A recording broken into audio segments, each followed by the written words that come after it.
Hello my apocalyptic students! This is the video in which I'm going to illuminate you all about Daniel 7 through 12. I'm also going to say a few words about the previous assignment, Jeremiah 33 and the Ezekiel passages. Because now that we're getting closer into the actual apocalyptic literature itself with Daniel, it gets really confusing.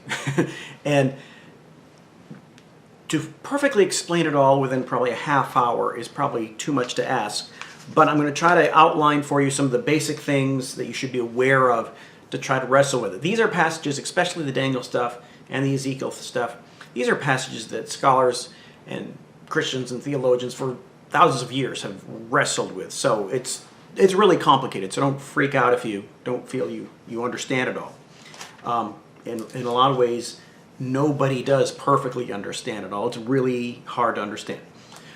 All right, but first, a few quick comments about the Jeremiah and Ezekiel passage, just to clarify things. The Jeremiah 33 passage, I wanted you to take a look at because, again, it's not apocalyptic literature yet, but hopefully you could see some elements in Jeremiah 33 that are going to be picked up on in apocalyptic literature. Jeremiah 33 is part of a larger section of Jeremiah 31 to 33 in which Jeremiah, this is before the exile, before the Babylonian exile, Jeremiah has prophesied that Nebuchadnezzar is going to come, destroy the place, take the Jews into exile. But in 31 to 33, he then prophesies that they're going to be brought back, that God's going to bring them back out of the exile. And in chapter 31, he talks about God establishing a new covenant, not like the old Mosaic covenant in which the law will be on their hearts, and then they'll be restored. Chapter 33 is along those lines. He's talking about God's new covenant with his people after the exile. And one of the things I wanted you to notice is that the way God describes himself is he is the creator. All right? And the reason that's important is because the very way Jeremiah envisions bringing the people out of the exile is with creation language, because he's going to be recreating his people. When they go into exile, they're going into death. And therefore, when he brings them out of exile, he is going to be, because he's the creator, he can do it. He can recreate his people out of the exile. That's why he uses the creation language. It's also interesting, just in the very way Jeremiah is describing what Judea and Jerusalem is going to be like after Nebuchadnezzar comes in. He talks about it's a desolate place without man or beast. Well, what does that kind of sound like? It sounds like the state of creation before God created man and beast. So he's kind of decreated everything, and then when he brings them back out of the exile, he's going to be recreating his people and recreating his land, basically, restoring his land. And along with that, along with the creation language, Jeremiah also looks forward to the time when that happens, God's going to have a righteous branch, a messianic son of David king figure. And he's going to execute righteousness and justice and salvation for Judah. And he even goes so far to make a comparison. Basically, he says, if I could break my covenant with all of creation, the day and the night, then I could break my covenant with David. But I'm not going to break my covenant with creation, therefore I'm not going to break my covenant with David. And so basically what I wanted you to see with the Jeremiah 33 stuff is when he's talking about the return from exile, he's bringing it with that restoration idea, the idea of a Davidic king through whom God's going to rule. And he's going to say, it's going to happen because of I'm the creator. I'm going to recreate my creation. All right, that's 33 in a nutshell. The Ezekiel passages can be a little more confusing, but here it is in a nutshell again. Another nutshell. Chapter 37 is the famous Valley of Dry Bones vision. And again, the Valley of the Dry Bones are Judah in exile. They are dead as a nation. That's the point. And then when Ezekiel is told to prophesy over them, flesh comes on the bones again and they resurrect, basically. And therefore, you have to see this creation imagery. When the flesh comes back on the bones, we are told that God's Spirit is breathed over them. It goes into them, kind of like Adam. And therefore, again, the restoration of Israel out of the exile is seen against the backdrop of God's creation. He's going to be, once again, recreate his people. And once again, at the end of chapter 37, along with that, there was talk of a Davidic king, just like in Jeremiah, talk of a covenant of peace that's going to be established. That's similar to what you read in Jeremiah 31, if you want to read that, the new covenant. And the end result is when that happens, all nations will know that the God of Israel is the true God. And again, that's kind of the whole point of the whole creation of the Abrahamic covenant. God's going to choose Abraham. Through Abraham, he's going to make a great nation. That's the Jews. And through that nation, all nations will be blessed and will come to a knowledge and understanding of who he is. And so therefore, what you see at the end of chapter 37, it looks at the return from exile as somehow eventually bringing about the full restoration of all of creation, not just the nation of Israel. Okay? Now, after that, but in the foreground, it's clearly the restoration of the Jews coming back to their land after the exile. But then you get the really weird chapters of 38 and 39 about Gog and Magog. And I was kind of debating, how can I explain this very easily? What you see with Gog and Magog, you have to view things as kind of a immediate context and then the starting of the apocalyptic look forward to the future type of thing. In the immediate context, Ezekiel's prophesying in chapter 37 that they're going to reform as a nation and they're going to come back to their land and at some point they'll have a king and okay, yes. But there's also this implicit understanding that that's not the ultimate end. The ultimate end is going to be when God defeats Gog and Magog, and that's what 38 and 39 are. Gog and Magog are not literal nations. They are, you want to say, the metaphorical, mythological type of nations that represent Leviathan. That's why in verse 4, they're equated with Leviathan. I'm going to put my hook in your jaws. It's like Leviathan again.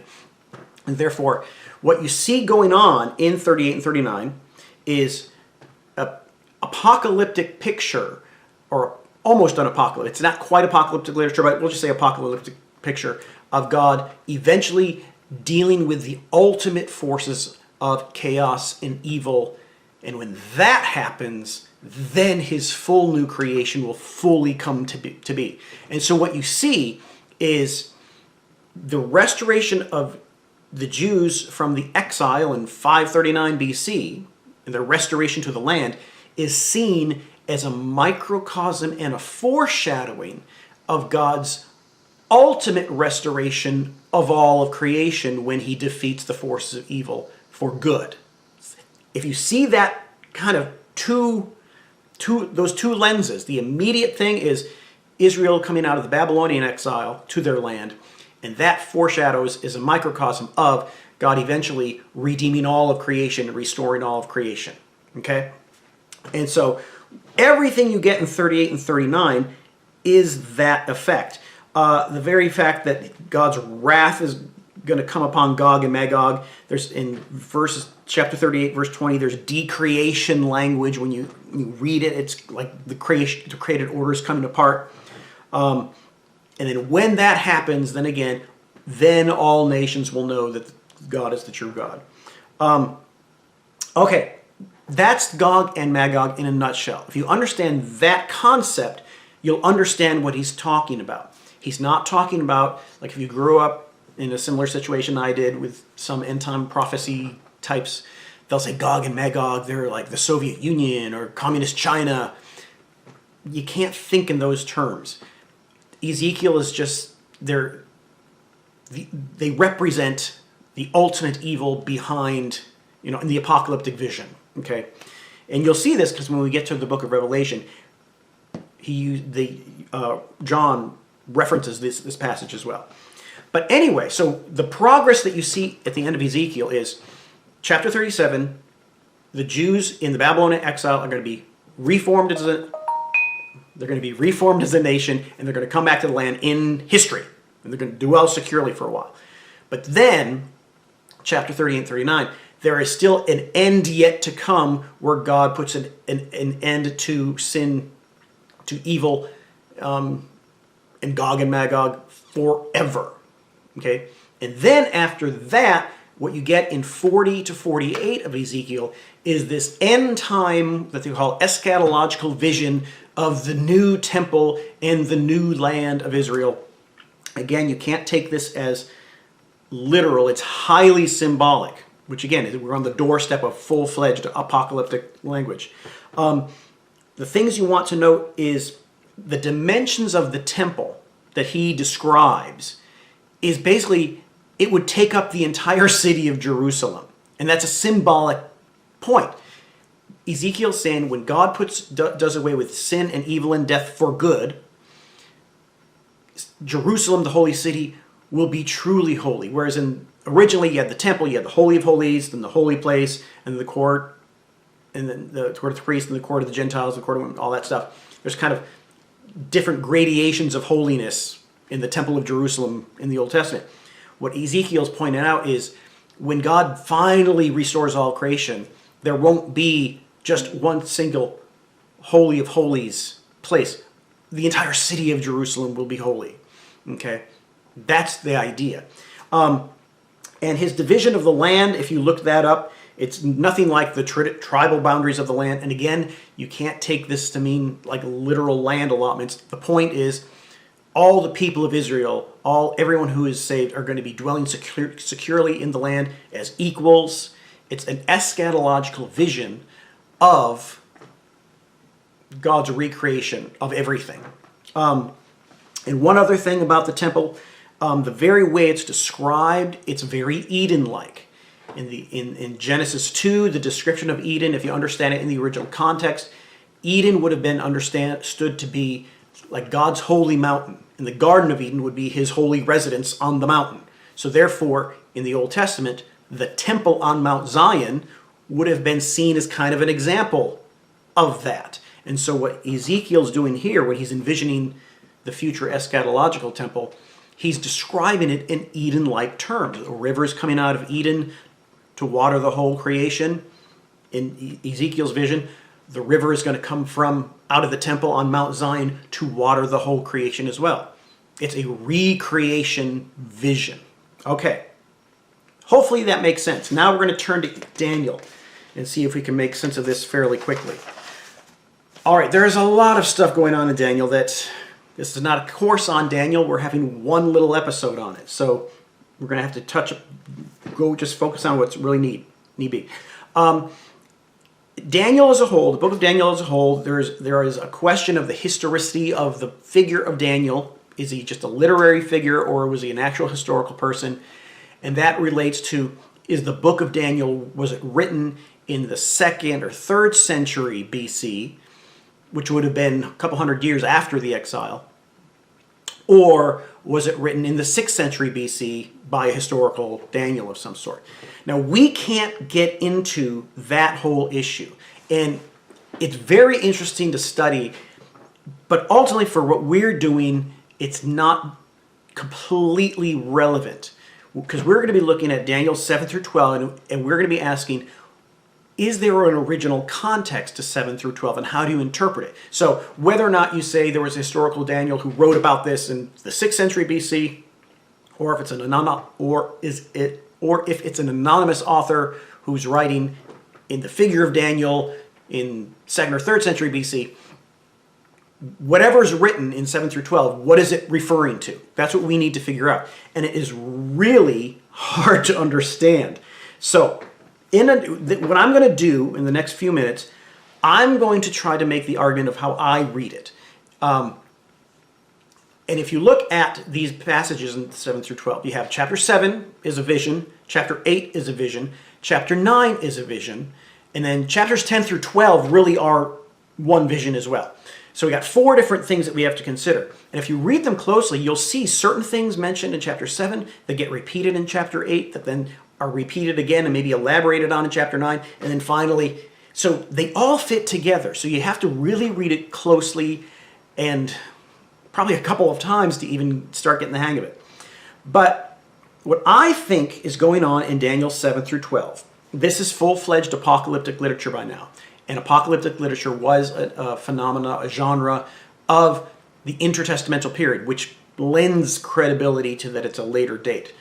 But what I think Daniel 7 through 12 is focusing on is the events, ultimately focusing on the events of the Maccabean revolt, which happened in 170 to 160 BC. And I'll tell you the story of it really quick. You read about it in the Maccabee stuff. I'll tell you a brief story about it, and then we'll get into this, and you'll see how I think it fits in, and then how I think you understand it as apocalyptic literature. Basically, when Alexander the Great conquered the known world in 320-something BC, he died when he was 30, and he left his kingdom to 4 generals, and they got divided up his empire in 4 places. 2 of the regions are very important to understand what happens in the Maccabean revolt. You have the Ptolemies, and their empire centered on Egypt and the Holy Land. And then up in the Syria region, Damascus area, that was the Seleucids. And they were kind of competing back and forth during the time of the 3rd and 2nd century. All right? And in the middle of this 2nd century, one Seleucid ruler, Antiochus Epiphanes IV, he attacked the Ptolemies. They had an ongoing war. And then at one point, he decided that he wanted to eradicate Judaism. And he wanted to force the Jews not to be Jews anymore. And since he, at that moment, had control of the Holy Land, what he did is he basically banned Judaism. He took over the temple, and he desecrated it by putting an image of himself in the Holy of Holies. That's a sacrilege in the Jews' eyes. Dare we say, an abomination of desolation. And in addition to that, he made it illegal for Jews to circumcise their sons. And if you don't get circumcised, you're not a Jew. And then he sent his soldiers around to the various Jewish villages, and he ordered that the Jews offer swine on an altar to him as God. And that's what was happening at the time. And that is what led to Matthias Maccabeus to start this revolt against Antiochus Epiphanes. And then when he died, his son Judas Maccabeus led this guerrilla warfare that went on for 3 years or so. And they finally got Antiochus Epiphanes to withdraw from the region and leave.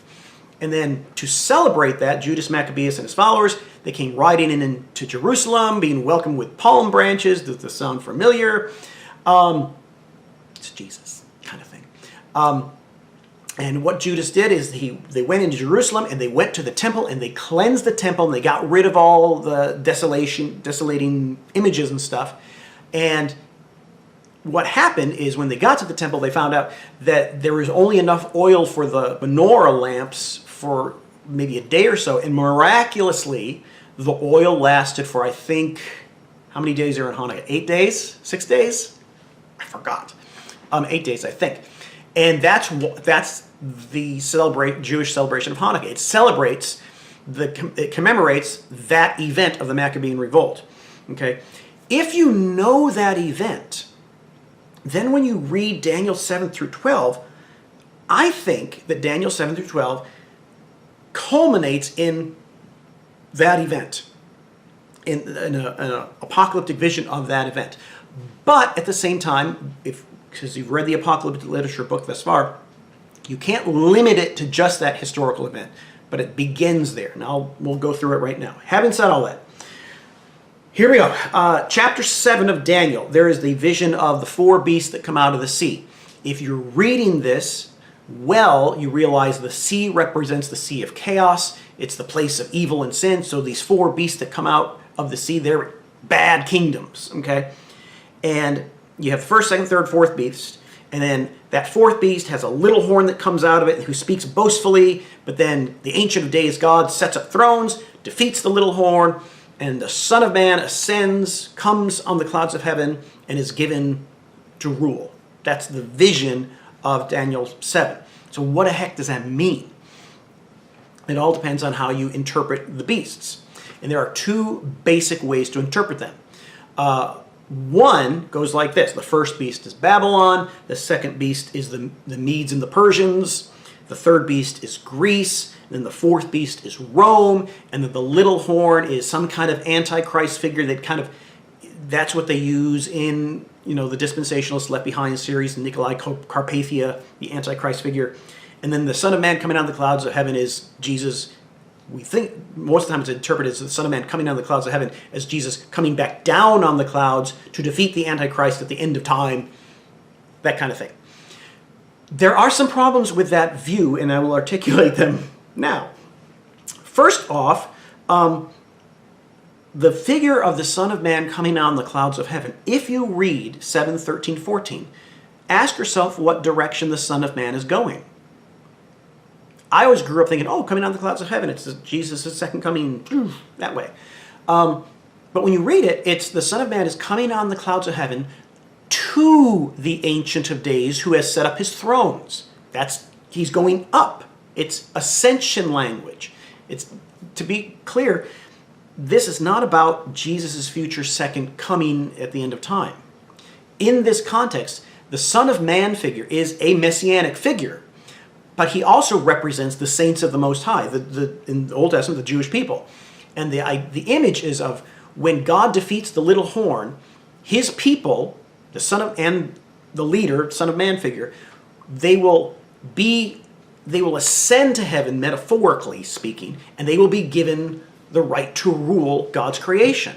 It's vindication language. It's ascension language.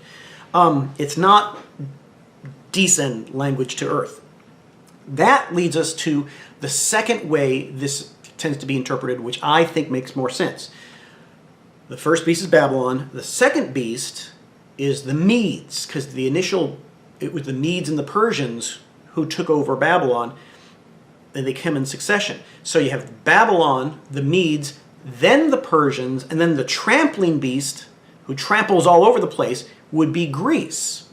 And we're told that then the little horn that comes out of Greece is kind of a descendant, if you will, of that kingdom, and that would be Antiochus Epiphanes, who tries to boast against God and destroy God's people. But then God sets his thrones up and destroys the little horn, and that's how God's people are vindicated. That's the second way of interpreting it.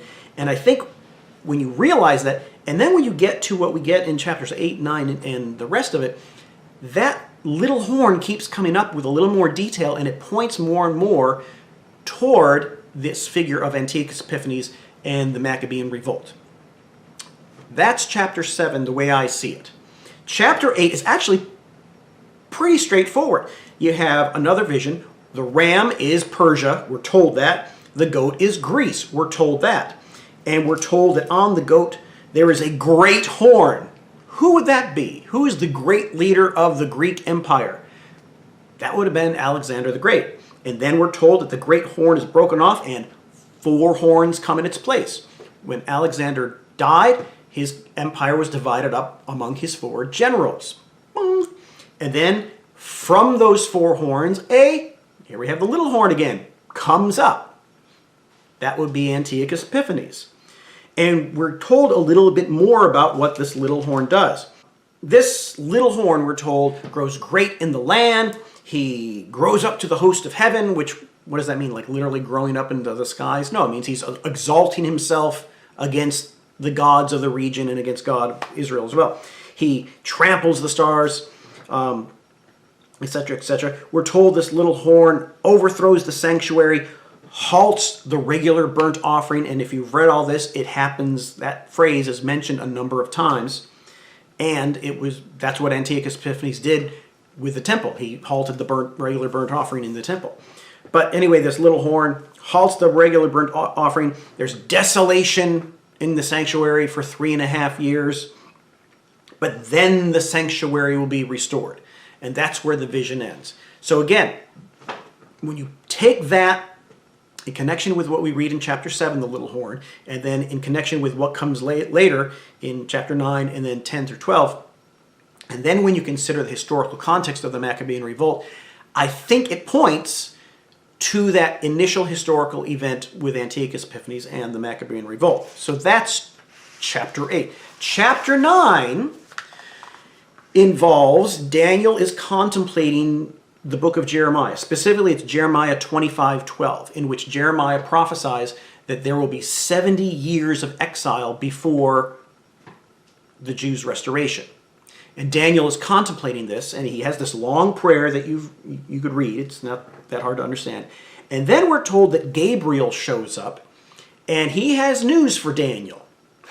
He says, it's actually not going to be just 70 years until that ultimate restoration happens. Think about what I just said a little while ago with Ezekiel. There's that image of Israel coming back to the land, but that being a microcosm of the ultimate restoration of creation that will happen later on. It's that sort of thing that's going on here in Daniel 9. Gabriel says it's not just going to be 70 years before the ultimate restoration, but 70 weeks of years. What does that mean? Well, 490 years, 70 weeks, 70 times 7. But even then, we can't fall into the trap of trying to decipher the secret code in this. It's just like when Peter asked Jesus, how many times should I forgive my brother? 7 times? And Jesus says, 70 times 7. Jesus isn't saying, okay, you got 490 times to forgive this guy, but then on the 491st one, then screw him. That's not what he's saying. His point is, you don't keep track. It's just far off. Always do it. And so here, when Gabriel tells Daniel that it's 70 weeks of 70 years, 490 days, he's basically just saying the end isn't going to come right away when you think. It's going to come in God's time way at some point in the future. That's what he's saying. So don't get caught up in trying to figure out all these codes and stuff. But nevertheless, what he says, and this is where no scholar agrees, so you're not going to come to consensus on this, but he says, after 70 weeks from the time to restore Jerusalem, there will be an anointed prince. Okay? If you tried to figure this out with specific dates, well, Cyrus said they can go home to Jerusalem in 539 BC. So 49 years later would put it at 490, but nothing specifically happened in 490 BC. All he's saying is, from a time when the Jews come back to the land, eventually there'll be an anointed prince. He doesn't mean an anointed king. The prince, and later on called the Prince of the Covenant, it's a priestly figure who's going to take care of the temple. Okay? But he's going to say they're going to be restored to the land, and they will have a priestly prince of the covenant kind of thing. Then he says for 62 weeks it will be rebuilt, the temple will be rebuilt, but in troubled time. Again, it's not literally, what's 62 times 7? 400 and whatever it is. He's not talking about specific years that you can calculate. He's basically saying, you're going to come to the land, you're going to have a temple again, you're going to have a prince of the temple, the priest, and you're going to be living there for a while, but there's going to be troubled times. And if you know the history of Israel from the time they got back in 539 all the way up until the Roman time, there was constant trouble in the land. That's what it's saying. That's basically what it's saying. But then at the end is the really hard to understand thing. I'll try to explain it really quick. He says, after that, an anointed one will be cut off. He just talked about an anointed prince. The idea is the anointed priest in charge of the temple will be cut off. And if you know the story of Antiochus Epiphanes, when he took power, he got rid of the chief priest and installed his own. So it could be referring to that. And then he says, a prince to come will destroy the city and the sanctuary. He'll set up a covenant for a week. For half of that week, he'll put an end to sacrifice and the regular burnt offering. That is what we were told in chapter 9 that the little horn does. Basically, he is going to attack the city and the sanctuary, and he's going to end burnt offerings. and he's going to set up an abomination of desolation, which was mentioned already. And then that's it. Then the desolations are going to come upon him. But, so clear as mud. But when you look at that, it's the same kind of stuff that was mentioned in Daniel 8. And when you look at it in the historical context of the 2nd century, all that stuff that the little horn or the prince to come is said is going to do, those are the kind of things that Antiochus Epiphanes did. So we have to think that in the original historical context, that's the initial focus. Okay? Now, the last thing is Daniel 10 through 12. And this whole thing is Daniel is once again visited by Gabriel in chapter 10, and there's that interaction in chapter 10.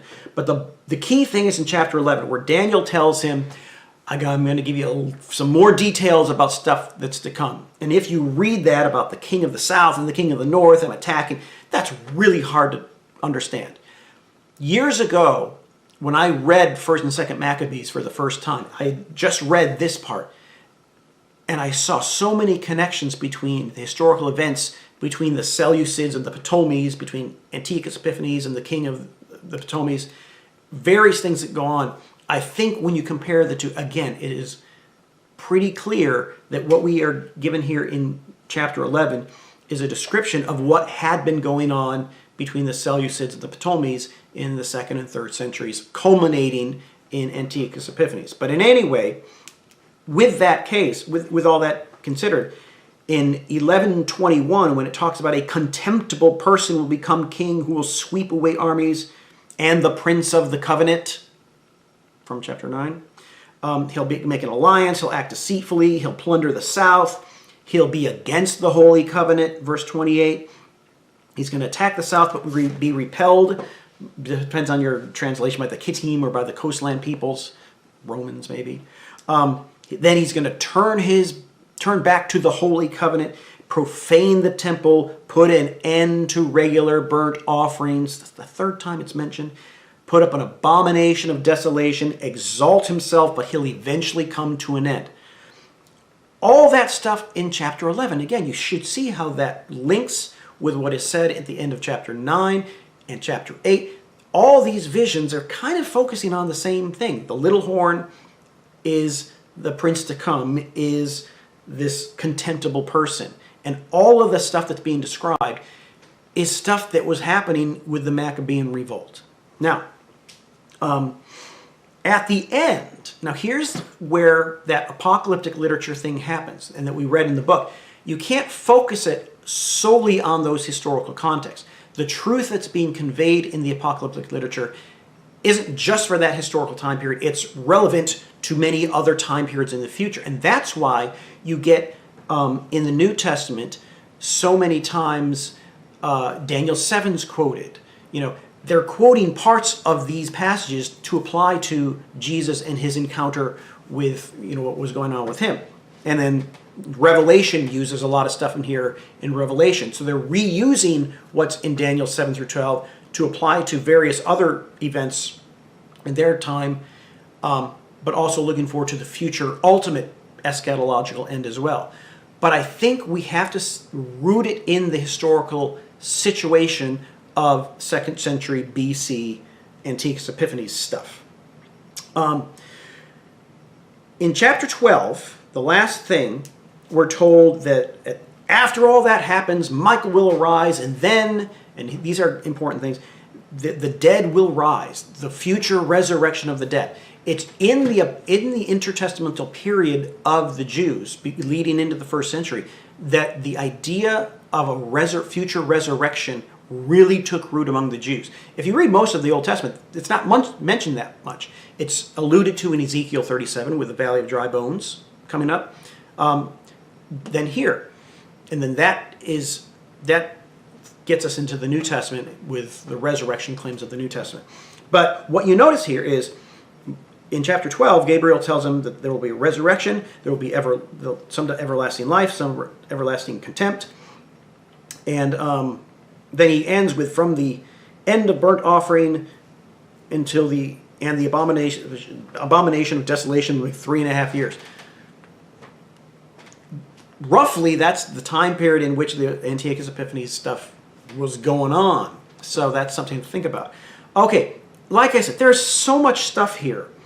But I want you to be able to read this apocalyptic literature stuff in light of the historical context of what was going on in the second century, and hopefully you'll be able to see that from the Jewish perspective, they would have read these chapters in light of all that stuff that was going on in the Maccabean revolt. Now here is where, it's not, like I just said, it's not solely just that, because when Judas Maccabeus kicked out Antiochus Epiphanes and they kind of established their own kingdom, the end didn't come, obviously. They were still, the long-awaited messianic expectation had not happened yet, and that was left unfulfilled. But nevertheless, they saw in Judas's fighting against Antiochus Epiphanes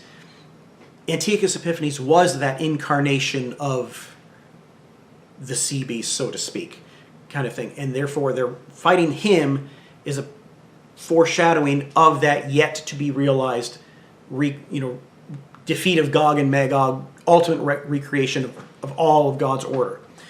Okay. Now, I imagine you have some questions. So what we're going to do in the question, the discussion part of this is I'm going to actually ask everyone to post a question or a comment based on Daniel 7 through 12. If you wanted to mention, based on Daniel 7 through 12, that you might want me to clarify or you have for other people to want to enter in and discuss. The best we can do is just discuss a little, get some kind of handle on what's going on. All right.